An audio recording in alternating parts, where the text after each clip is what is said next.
It's funny. No one asks you if you want to become a poet. They all just assume you'd love it.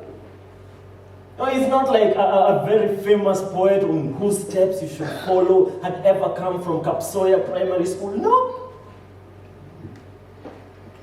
It's ridiculous.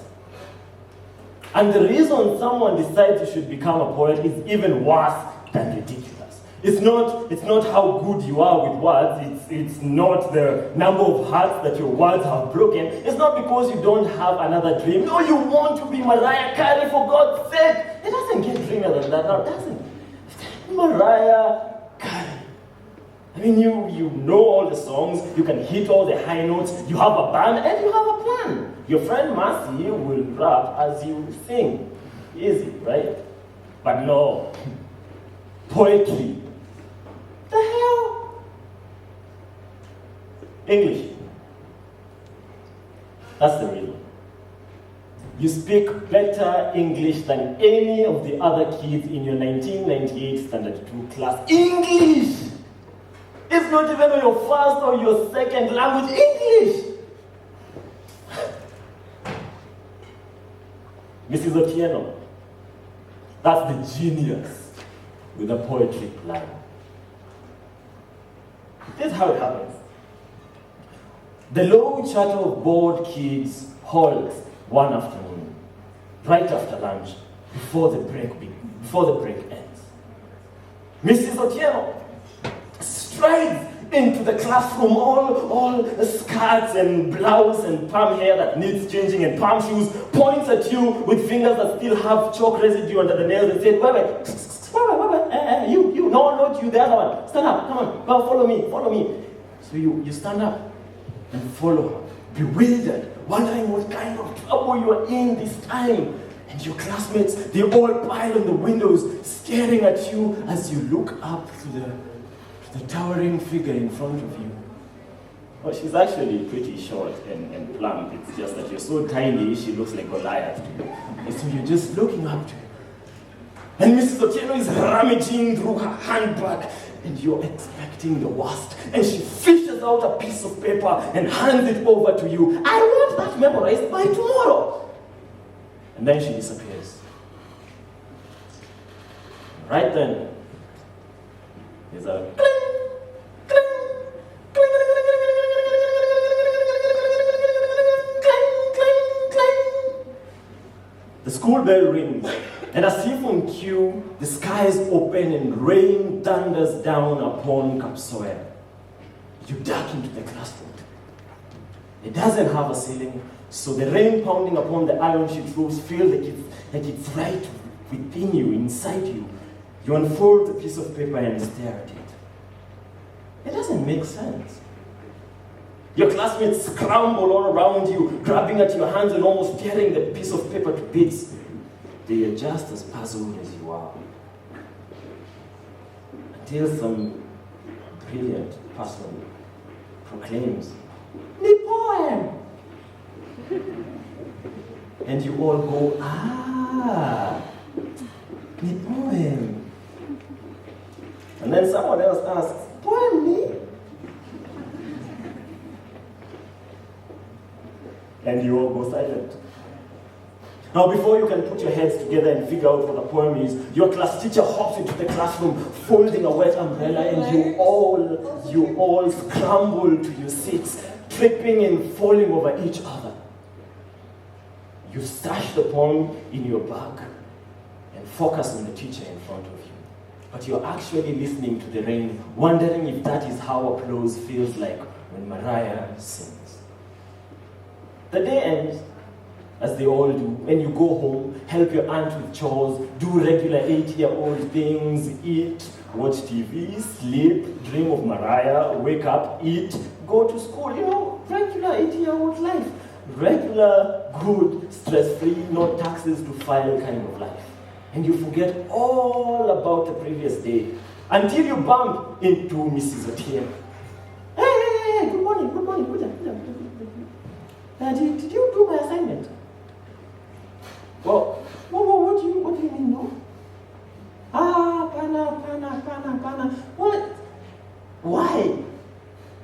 It's poetry.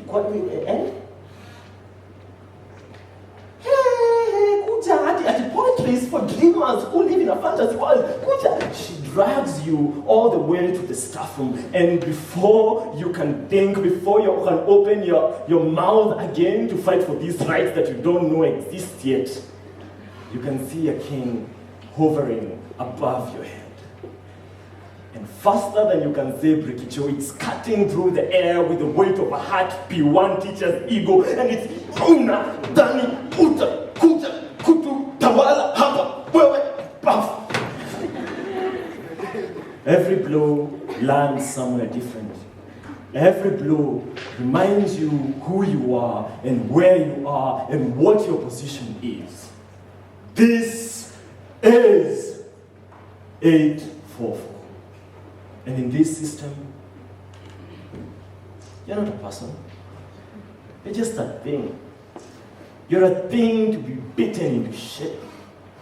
It doesn't really matter if you die. Your health doesn't matter. Your growth. Your growth doesn't matter. Your education. No, that doesn't matter. What matters here is obedience. Obey your teacher and protect her frail ego. The next day, you have the poem memorized. Or the next time you have that conversation with the teacher again, it's not that bad. It doesn't descend into blues. It's 2007, Form 3, election year. And your high school mind doesn't really care about elections. All you want is a chance to get out of school, to see boys, to buy pin pops, and to buy smokies. The end. And you get the chance, all right? You get the chance, as does everyone else in the music club.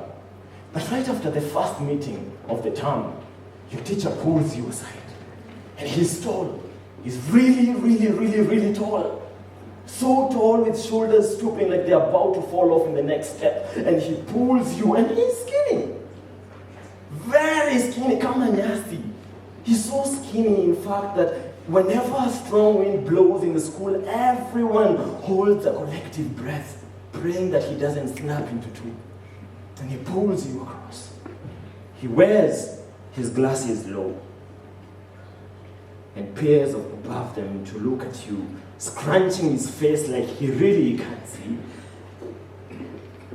You actually wonder why he bothers with the glasses, because he peers above them. So he stares at you.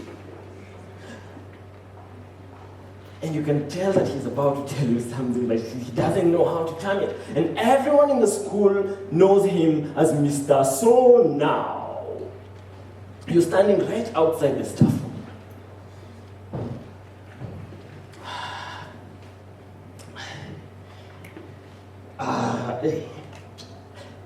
So now,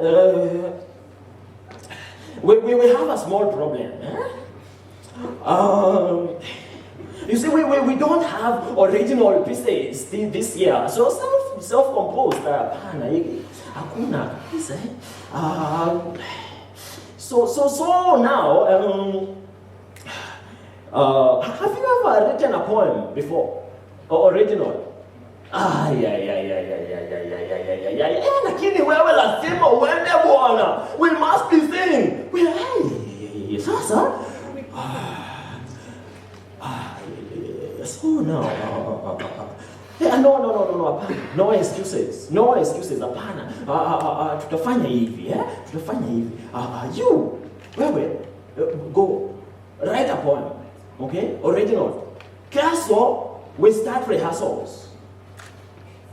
And that's it. He disappears into the staff room and leaves you standing outside. A 17-year-old who has never even thought about being a writer. And at that moment, as if to mock you, fat raindrops start hitting the ground all around you. See, Asumbi Girls High School is about an hour from the lake, Homer Bay. And the conventional rain descends like it's coming back home. You run off. And that evening, during preps, as the rain threatens to tear the roof apart and lightning flashes outside, You reach under your desk, take out your diary, and write the first words. Mr. So now loves it so much that you start rehearsing immediately. And you rehearse for weeks so much that you actually start believing, and maybe you're not that bad at this thing, maybe you're actually good. Yes? Actually, you're dope, yeah? And on the day of the competition, the school bus takes you to the venue of the competition, and you get there late. You don't even get to perform the piece. And you swear to never, ever write a poem in your life, ever. But that's the thing with poems. You don't have to write them for them to find you. The next one finds you on a date. A cheesy one, but still cute. It's your first year at Moi University, Chekwelel campus, and this boy asked you out, and well, none of you really knows how to do this thing, so words ran out halfway through. And after a few minutes of awkward silence, he pulled out his phone and read you something he wrote. And at the end, you didn't know whether to be impressed, so you asked a question. See your poetry.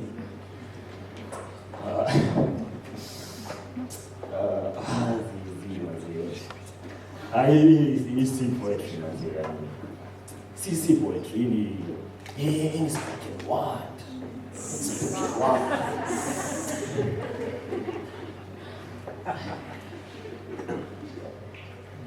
Difference,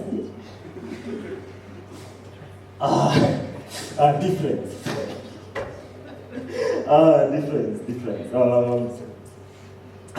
Check, utajua tu difference, mazee. Utajua difference, unajua difference. Cheki. Kuna hii staff tunaanza kapo. Kuna hii staff ya kigroup hivi ya mapoet.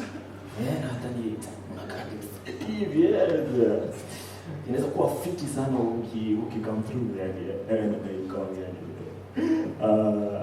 So you go and you meet the group. And the group has this performance section. And you've been singing all along. You've been singing in school, you've been singing in church, you've been singing everywhere. So when they ask you to do something for them, you sing. And soon you find yourself singing even more for them. And you find yourself singing with them, and then singing with him, and then singing alone. And you find yourself on stages you never thought you'd be on, with people you never thought you'd be with. And the next time you pick up a pen to write a poem, it's not for a teacher. And it's not for school, it's not for competition. The next time you pick up a pen to write a poem, it's for this thing inside you, this ache, this need to say something. And you wanted to have a reason. You wanted to touch someone, you wanted to have a home, a life. It becomes your way of reaching out. It becomes your way of holding on to things and holding on to people. It becomes your way of finding a purpose. It becomes your way of finding a foothold in the world, even when everything is slipping away. It becomes your way of gaining.